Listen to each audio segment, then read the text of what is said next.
Hey guys, I wanted to share something that I saw in the Word yesterday. I believe it was Exodus, but I'm not 100% sure. Where it says to me as a Jew that Israel is my inheritance. And I stopped for a moment and I connected it with something that God showed me several Passovers ago. I was at the Passover Seder of my congregation some years ago in Jerusalem, and a friend of mine was visiting from New York.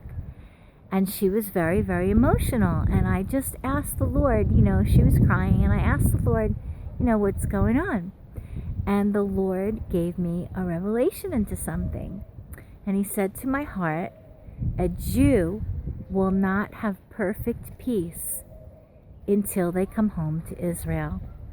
And that I never should have been anywhere else but in Israel. Now I can look at that and say, well, wait a minute.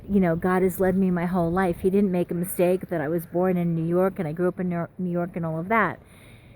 But it actually says in Psalm 126, when the captive returns to Zion.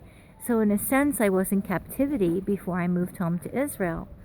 But the more important point is the connection of Israel is my inheritance as a Jew, and the Lord having spoken to my heart many years ago and saying that a Jew will not have perfect peace, until they move home to Israel, to the land of their forefathers, the God of Abraham, Isaac, and Jacob.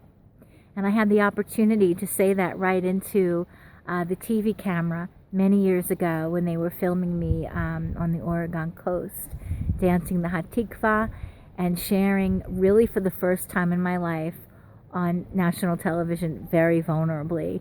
And my friend, the woman that was interviewing me, she was literally holding my hand the whole time while I was sharing some really, really vulnerable stuff about my life and my upbringing and so on.